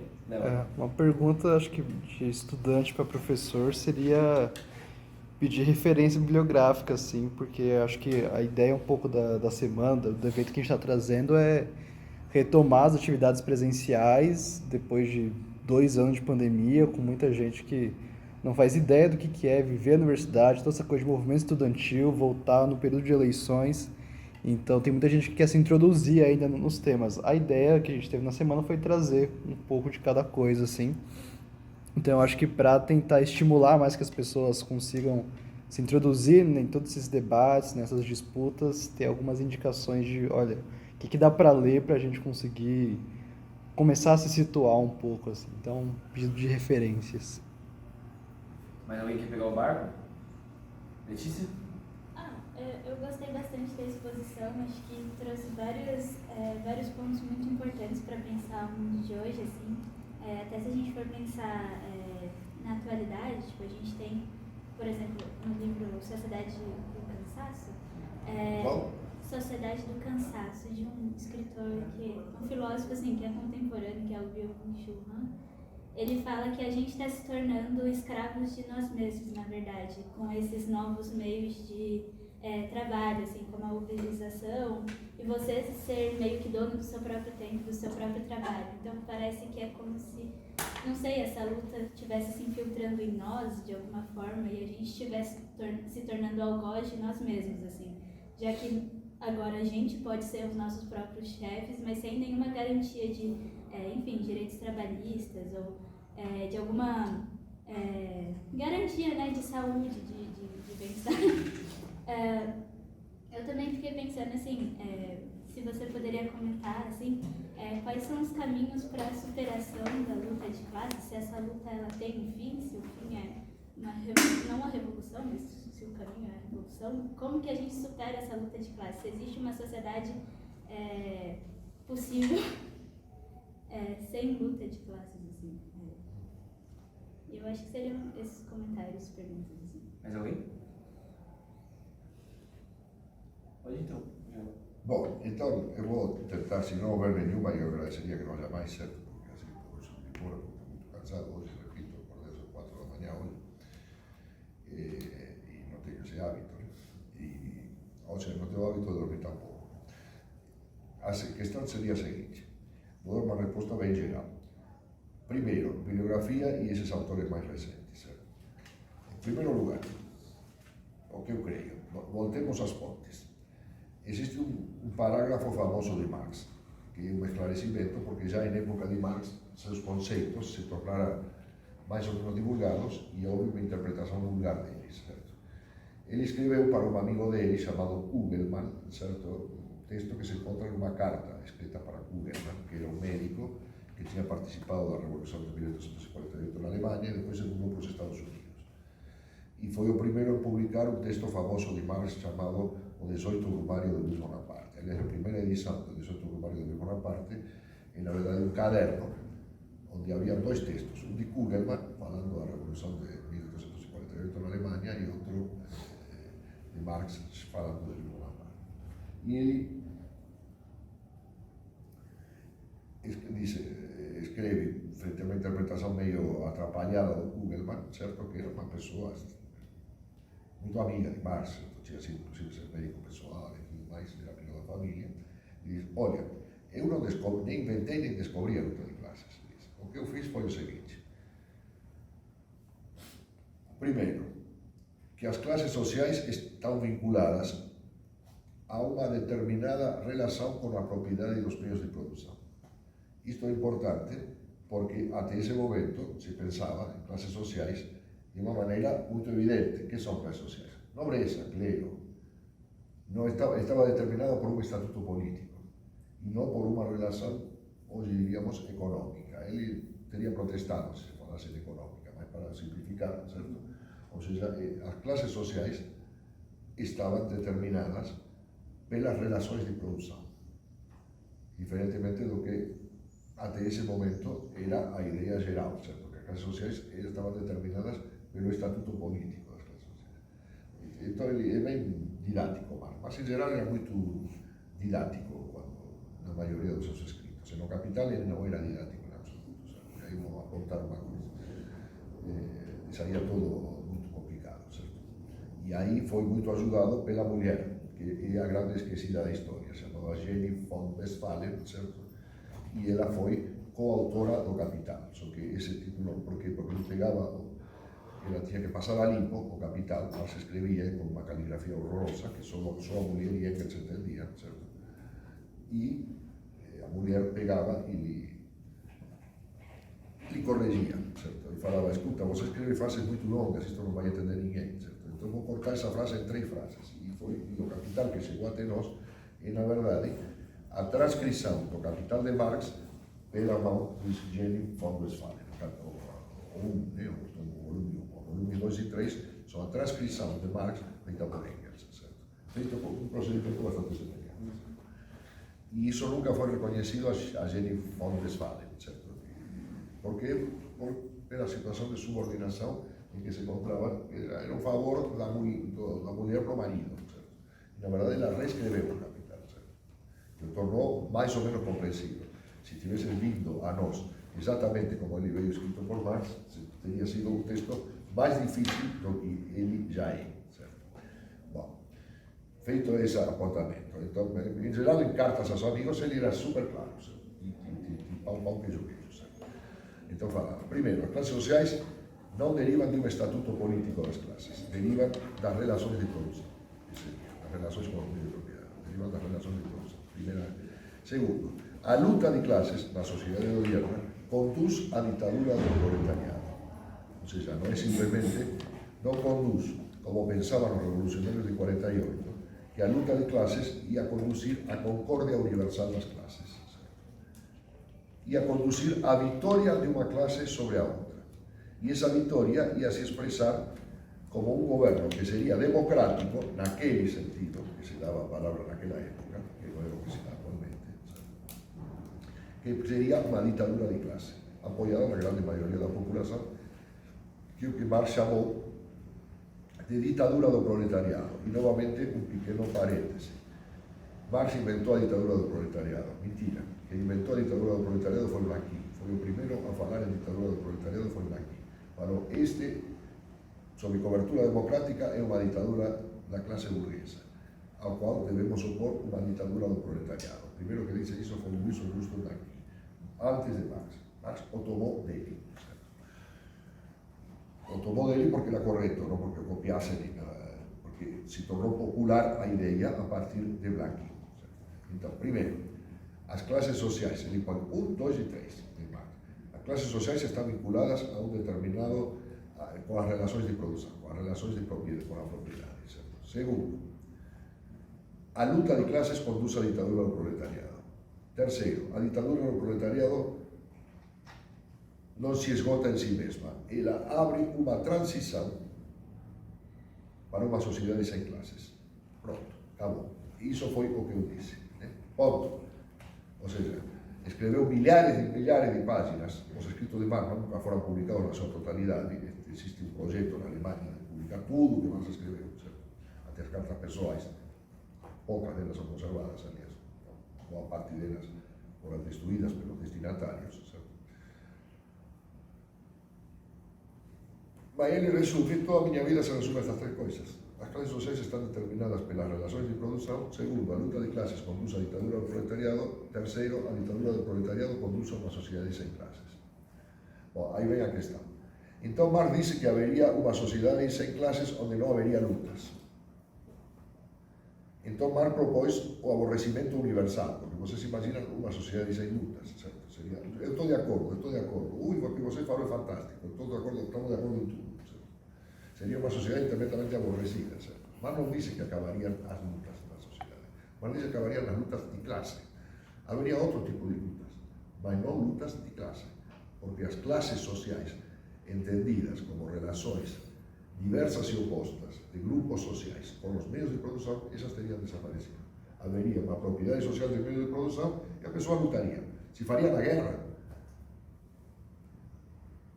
Trotsky chega a falar em partidos estéticos, como futuro da sociedade, que era um dirigente da Revolução Russa, ou seja, que as pessoas se dividiriam por critérios estéticos, e não por critérios políticos, certo? Em coisas desse tipo. E haveria lutas dentro da sociedade, mas não seriam lutas de classe.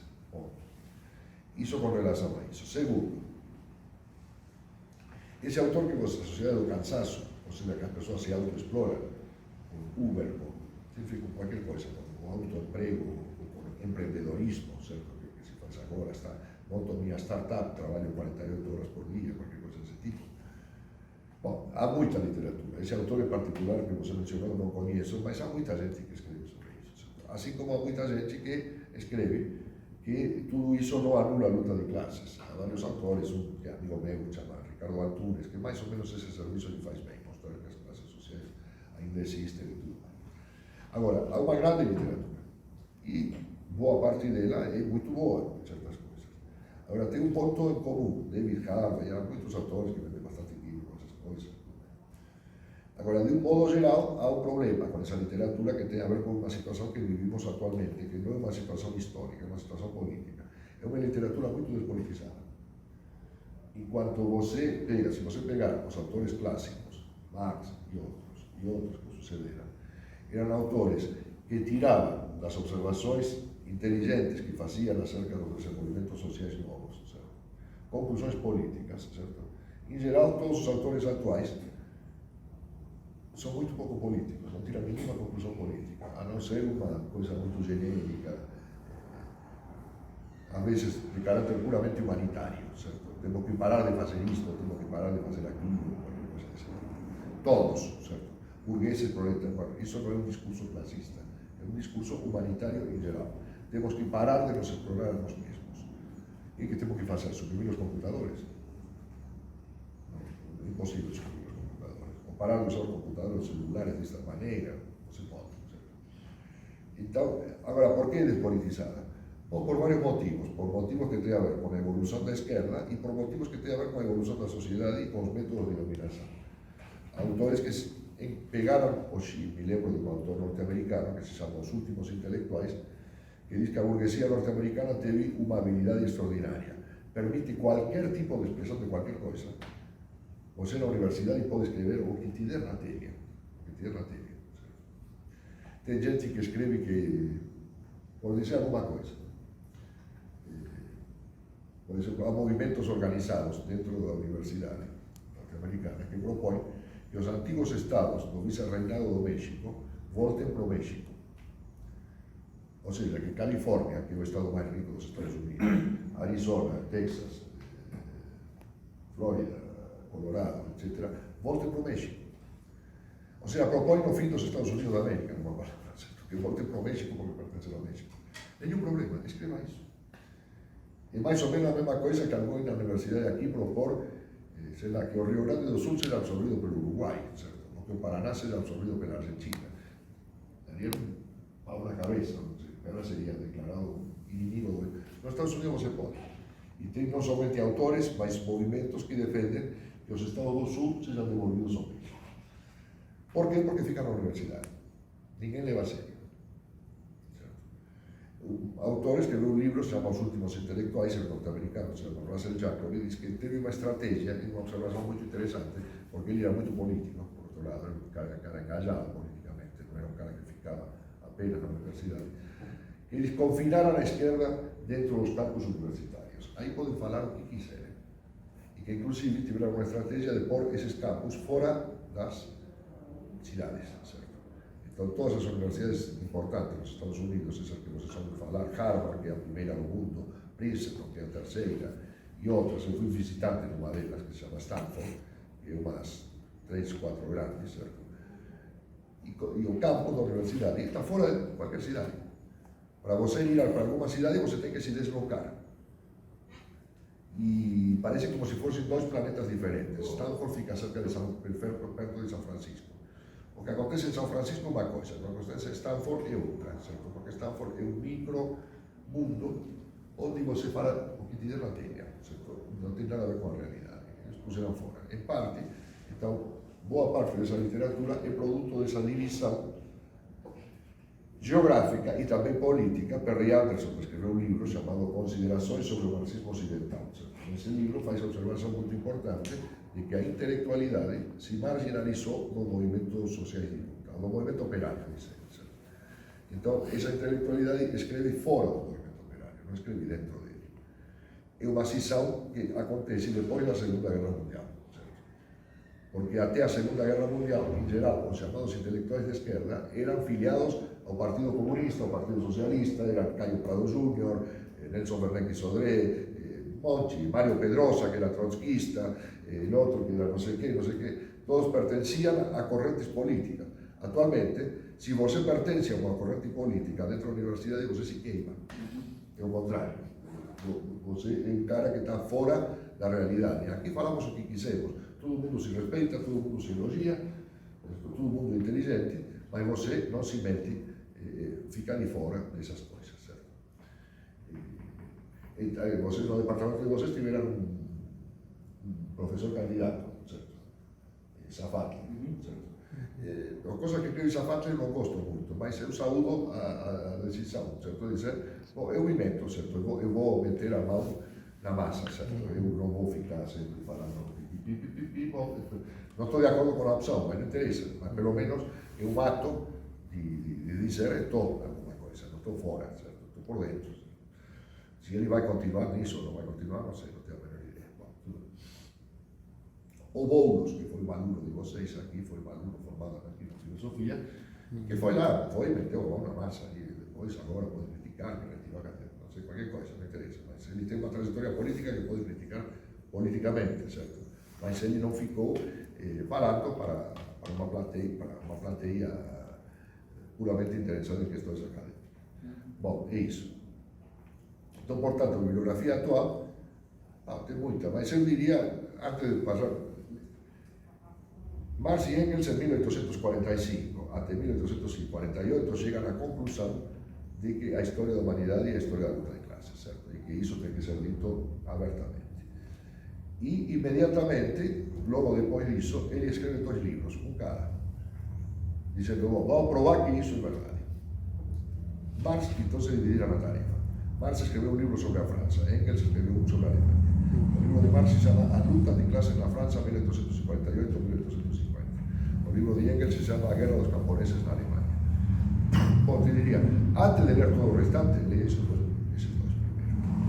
Leia-no profundamente. Aliás, son fáciles de ler, ¿cierto? Porque están escritos diferentemente do Capital de Marx. Se leen quase como se fosse ler un romance, prácticamente, ¿cierto? Son libros muito amenos, muito fáceis de serem lidos, non ten mochi nota de rodapé, analizan o que sucede, ¿cierto?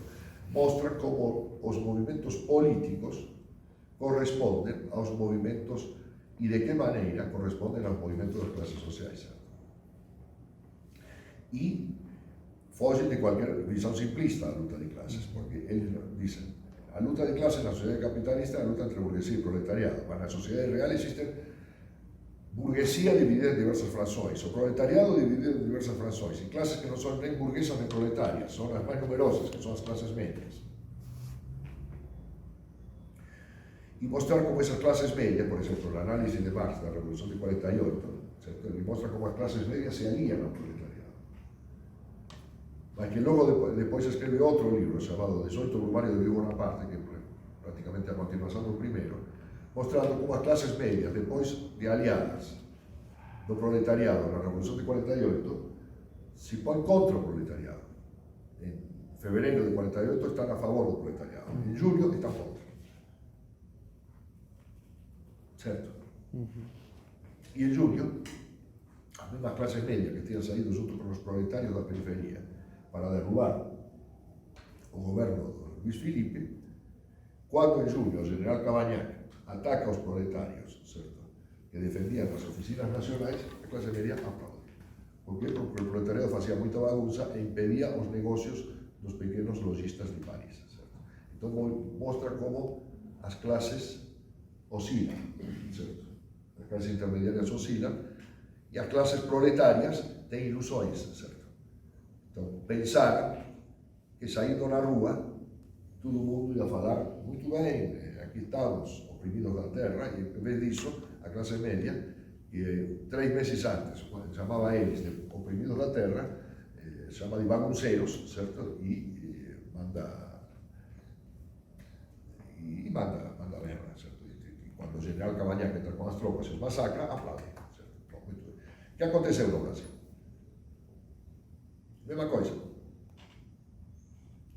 Se você escrever um livro daqui a alguns anos, eu escrevi um que se chama de FHC a Bolsonaro, está por aí. Certo? Mas se escrever um livro daqui a alguns anos, mas não com suficiente distância dos acontecimentos, qual vai ser a conclusão? Uma classe média que se mobilizou em favor dos governos de Fernando Henrique, de primeiro Tucanos, certo? E depois apoiou o PT.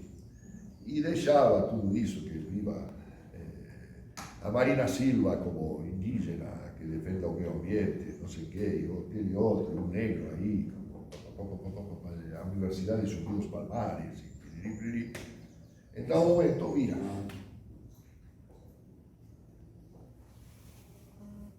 E não tenho a menor dúvida de que muitos que votaram em Lula em 2002, 2003, etc., votaram em Bolsonaro em 2018.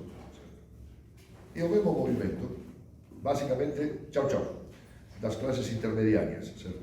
Eu passo amanhã meio-dia, tá bom? Um pouco antes do meio-dia, tá bom? Meio-dia? Meio-dia, por aí. Ok. Tá bom? Para assim, vamos mais cedo. Ok. É meu filho, por isso que estou falando assim. Bom. Houve um movimento oscilante da classe média, certo? E isso deu perspectivas ao fascismo no Brasil. Perspectivas, porque não é a repetição.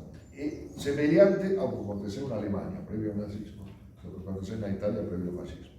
Mas semelhante do ponto de vista da movimentação social, não do ponto de vista da movimentação política. Porque do ponto de vista da movimentação política, o que nós tínhamos na Itália era um partido socialista que queria combater o fascismo mediante métodos parlamentares. O resultado foi que foi esmagado. No caso alemão foi outra coisa, porque o partido mais importante não era o socialista, era o comunista. O comunista fez uma política suicida de considerar a social-democracia como pior do que o fascismo, se desuniram e, apesar de que tinham juntas mais votos e mais apoio do que o partido nazista as esmagou com todas as consequências que vimos no mundo inteiro. Aqui nós não temos uma situação que politicamente seja semelhante, e isso que fracassa nunca as semanas que se passam por Bolsonaro. A de Itália em 1922 ou a da Alemanha em 1933.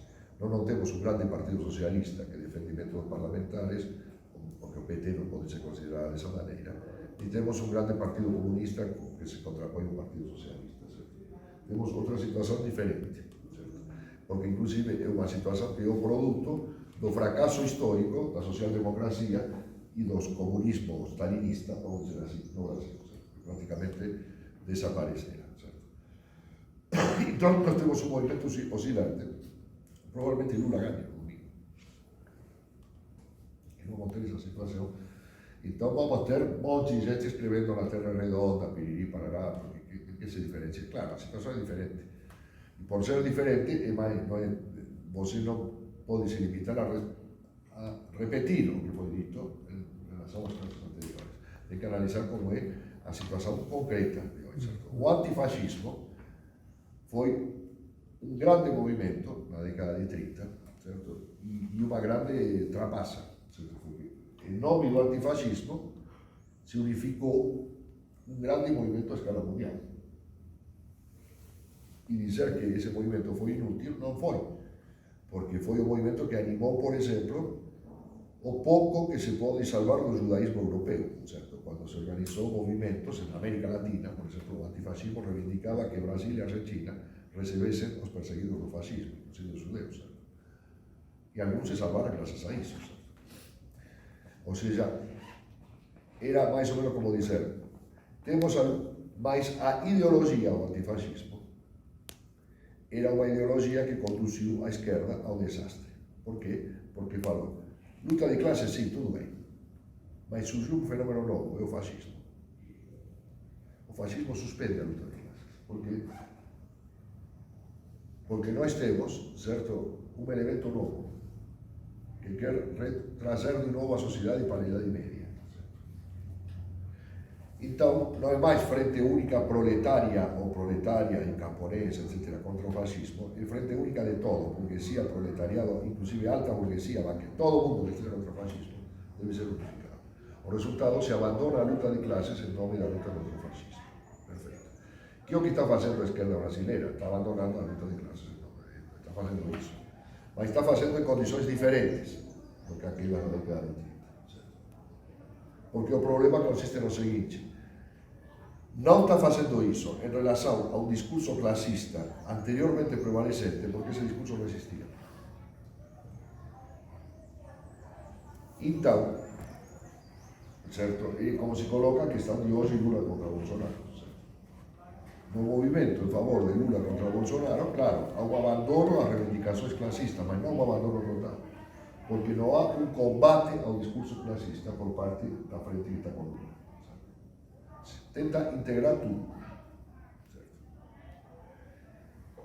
E, logicamente, privilegia, certo, no discurso, o discurso de Lula é menos um discurso de tipo antifascista clássico, certo? Ou seja, contra o fascismo todos, certo? Porque o fascismo é um perigo absoluto, até porque ele nem sequer acusa a Bolsonaro de ser fascista. E Bolsonaro, por outro lado, não reivindica explicitamente o fascismo. Bolsonaro nem sabe o que é o fascismo. Certo? Chegou a dizer em algum lugar que o nazismo era de esquerda, certo? Porque se chamava Partido Nacional Socialista. Mas disputa no campo da burguesia, porque diz, o Brasil vai voltar a crescer, todo mundo vai ter o que comer, pipipi, papapá. Mas no momento de, vamos ver, procura a base da classe social, que é o agronegócio, que está por trás de Bolsonaro, e diz, os verdadeiros homens do agronegócio devem estar comigo, porque eles vão fazer negócios melhores comigo do que com Bolsonaro. Certo? Então não é uma situação como a década de 30, é outra. O discurso de Lula é mais um discurso de caráter populista, ou seja, um discurso do tipo dos líderes históricos, Vargas, Perón, etc. Todos, a nação toda, inclusive os investidores estrangeiros, certo? Devem estar comigo, certo? Contra o perigo fascista, o perigo Bolsonaro. Certo? desde a Bolsa de Nova York até a pessoa mais miserável da periferia de São Paulo, está todo mundo unido contra o bolsonarismo, que é uma espécie que é representado não como um fascismo histórico, porque o fascismo histórico teve duas definições. O stalinismo declarou que era a ditadura das classes, dos setores mais reacionários da burguesia monopolista. Trotsky respondeu: de fato, os setores mais reacionários da burguesia monopolista se reconhecem no fascismo, mas o fascismo tem uma diferença, é um movimento de massas. Sua base de massas é a pequena burguesia, com terror de ser proletarizada. Era um discurso, uma análise de classe que se fazia do fascismo nessa época. Hoje em dia o bolsonarismo não é analisado com base em fatores de classe, é analisado como uma espécie de ideologia que vem do fundo da história brasileira, do passado da escravidão, etc., que chega até hoje. E em grande parte é verdade, e isso é assim, porque há elementos claramente racistas, etc. Mas Bolsonaro cuida, tem candidatos negros. Então, se eu tivesse que dizer hoje o que estamos enfrentando no Brasil, é um populismo de direita extremadamente perigoso contra um populismo de esquerda. Essa é a grande disputa política de hoje no Brasil. Eu não vou votar, mas se eu votasse, meu filho vai votar em Lula, eu também votaria em Lula. Eu votaria em Lula porque o perigo maior é o populismo de direita, dotado de uma base de massas, que o torna extremadamente perigoso, certo? E porque uma vitória de Lula, ou do PT, ou se queira chamar, abre a possibilidade de um debate de como levar essa luta até as últimas consequências. Uma vitória de Bolsonaro não abre essa possibilidade. Esse é o ponto de vista político. Agora, do ponto de vista de... Tudo bem, as lições da história, da polêmica da década de 30, são plenamente vigentes. Certo? Mas são plenamente vigentes se são usadas como instrumento para analisar a realidade concreta de hoje. Que não é uma repetição do que aconteceu na década de 30. E o que eu estou falando de Bolsonaro, uma repetição sem mais nem menos. Certo? O que eu estou falando de Bolsonaro, poderia falar de Meloni na Itália,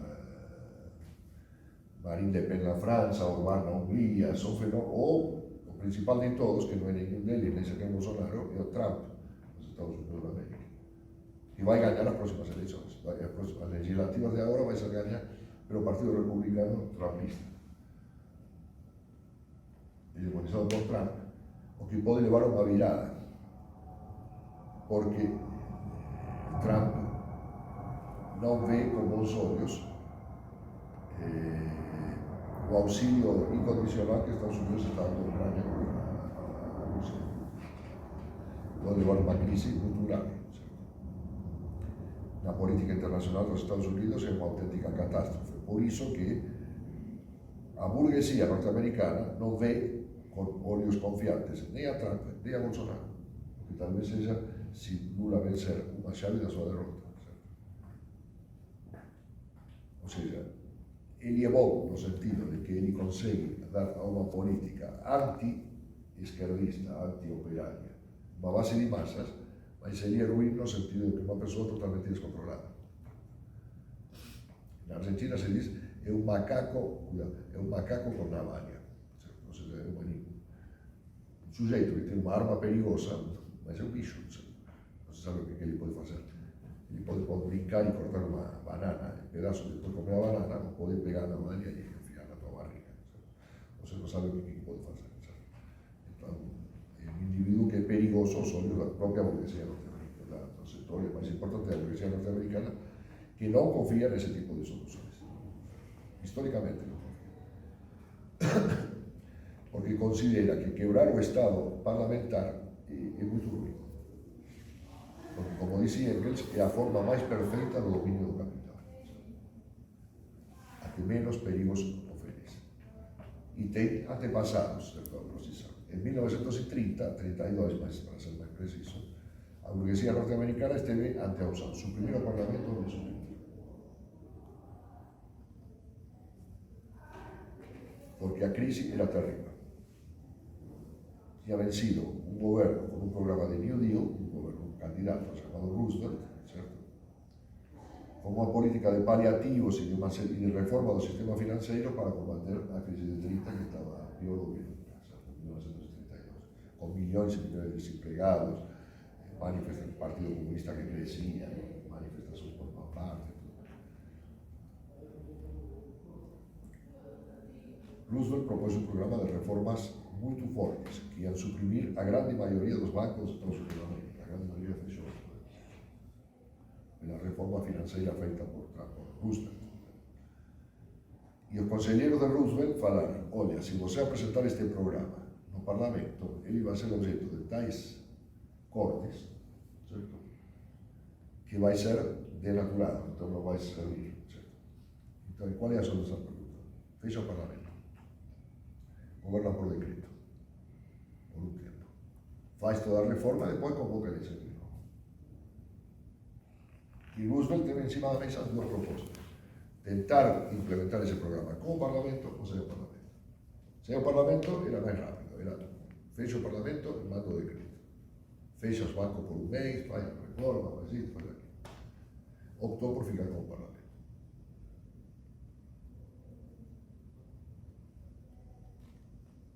Curiosamente, o seu discurso, optando por ficar com o parlamento, é quase exatamente na mesma data que o discurso de Hitler pedindo os plenos poderes na Alemanha, quase dia por dia.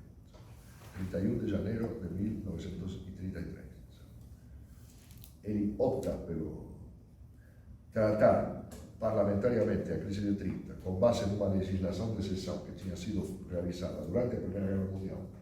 Ele fechou os bancos com base num ato patriótico que havia sido editado em 1917, certo? Enquanto Hitler, para fazer uma coisa parecida, pidió plenos poderes ao Parlamento. O Parlamento pidió plenos poderes contra o voto dos socialistas, os comunistas já tinham sido postos para fora do Parlamento, pidió os plenos poderes e num mês ele fechou o Parlamento, o Partido Político. E aproveitou os plenos poderes para fechar. Ou seja, a representação da burguesia alemã se suicidou. Isso levou ao mundo a uma catástrofe mundial que a Alemanha praticamente desapareceu. A burguesia norte-americana optou pela via parlamentar.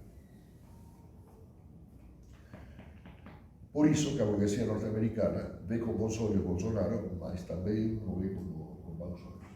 Não gosta dele. Por que não gosta dele? Porque é um cara que a qualquer momento fecha o Supremo Tribunal Federal e fecha o Parlamento. A gente não quer fechar o Supremo Tribunal Federal nem o Parlamento. Prefere leis parlamentares, certo, sacramentadas por un Supremo Tribunal Federal, certo? Que obriguen ao Brasil a pagar a dívida conosco, tudo bem, com apoio do representante do povo e do Poder Judiciário. Porque se para fazer isto você tem que suprimir o Supremo Tribunal Federal e fechar o Parlamento, isso é pedir uma revolução. É pedir o que aconteceu na Rússia em 1917. Você pode ganhar algo no primeiro ano e 2 anos depois você tem um levantamento popular revolucionário. A burguesia norte-americana não gosta de ditadores, só em última instância. E, com relação ao atual período político, lembra de duas coisas que aconteceram em 1979. O Shah do Irã, que governava como líder sin Sinatelia, e Anastasio Somoza na Nicarágua. Caíram os dois como produto de revoluções. O produto de uma foi o islamismo que hoje temos até aqui, e o produto da outra foi uma perspectiva revolucionária em toda a América Latina que não se concretizou, mas que deu muita dor de cabeça. Falou, não queremos volver a isso. Certo? Então, projetos de Shah do Irã, ou de Anastasio Somoza e Bolsonaro, meio que parece uma coisa dessa, não gostamos. Certo? Então, pedem garantias para o Lula e também pedem garantias para o Bolsonaro, em caso de ser vitorioso. Cuidado, sim, mas vai devagar. Me tira esse padre Kelmo da jogada que me parece convite a uma revolução, certo? Parece Rasputin, certo? A última vez que tivemos um Rasputin na história deu uma revolução russa, certo? Não me põe um Rasputin no meio do cenário porque eu não gosto desse tipo de gente. Por trás de um Rasputin há um Lenin, certo? E um partido bolchevique, certo? Então, vai devagar com esse cara. Se Bolsonaro ganhar, a primeira coisa que a embaixada Yankee vai pedir a norte-americana vai dizer, olha, manda esse cara para governar. Por favor, não para. Padre que acha que cura, que faz milagres, qualquer coisa assim.